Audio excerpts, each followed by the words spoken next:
9.5 অনুশীলনে এই ভিডিওতে আমরা সংযোজিত ফাংশনের আরও একটি সমস্যার সমাধান করব। আচ্ছা দেখো, এক্স এর সাপেক্ষে অন্তরজ নির্ণয় করো যেখানে ফাংশনটা দেওয়া আছে ln of sine e to the power x square. আচ্ছা, আমরা শুধুমাত্র ln x এর ডেরিভেটিভ বের করতে পারি। এখানে ln x এর জায়গায় আছে sine e to the power x square, আবার শুধু সাইন এক্স এর পারি, এখানে হচ্ছে sign e to the power x square, আবার শুধু ই টু দি পাওয়ার এক্স এর পারি, এখানে আছে এক্স স্কোয়ার। আচ্ছা, তাহলে আমরা সেই চেইন রুলের একই নিয়মে বারবার তোমার হচ্ছে চেইন রুল অ্যাপ্লাই করে এই সমস্যার সমাধান করব। তাহলে x এর সাপেক্ষে অন্তরীকরণ করে পাই dy dx ইকুয়ালস টু, দেখো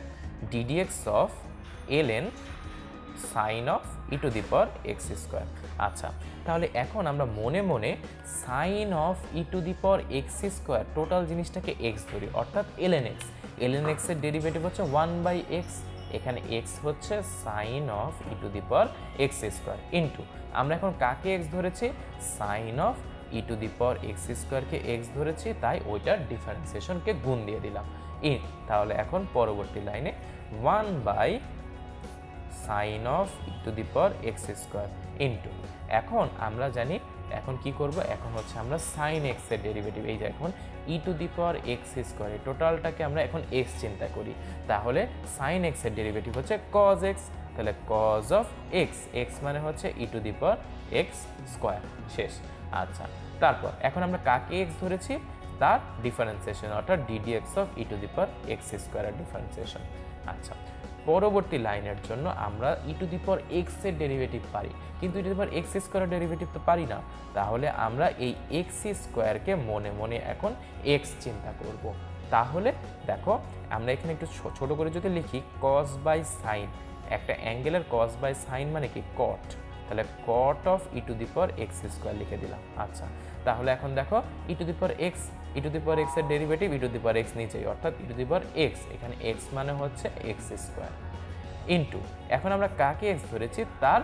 ডিফারেন্সিয়েশন, আমরা হচ্ছে এক্স স্কোয়ারকে এক্স ধরেছি তার ডিফারেন্সিয়েশন, শেষ। তাহলে আমরা এখন ফাইনালি যদি উত্তরটা লিখি তাহলে হবে cot e to the power x square into e to the power x square into x স্কোয়ারের ডেরিভেটিভ হচ্ছে তোমার 2x, শেষ। আমরা এখন যদি ফাইনালি এটাকে একটু সাজিয়ে লিখি তাহলে অ্যান্সার হবে হচ্ছে তোমার 2x e to the power x square cot of e to the power x square, শেষ। এটা হচ্ছে আমার ln of sine e to the power x স্কোয়ারের derivative 2x e to the power x square into cot of e to the power x square. আমরা কি করলাম, আমরা খুব সহজেই ln x, কে sine e to the power x স্কোয়ারকে x ধরে ln x এর ডেরিভেটিভ বের করলাম, আবার তার যাকে এক্স ধরছে তার ডেরিভেটিভ, এখানে সাইন এক্স এর পারি, এখানে আছে sine e to the power x square, তাহলে e to the power x স্কোয়ারকে এক্স ধরে সাইন এক্স এর ডেরিভেটিভ কজ এক্স ইন্টু যাকে এক্স ধরেছি e to the power x square তার ডেরিভেটিভ, আবার আমরা ই টু দি পাওয়ার এক্স এর পারি, তাই এক্স স্কোয়ারকে এক্স ধরে ডেরিভেটিভ বের করছি, লাস্টে ইন্টু সেই এক্স স্কোয়ারের ডেরিভেটিভ, লাস্টে সব ডেরিভেটিভগুলোকে আমি একত্রে গুণ করে সাজিয়ে লিখলাম, আমার এটাই হচ্ছে ln sine of e to the power x এর ডেরিভেটিভ।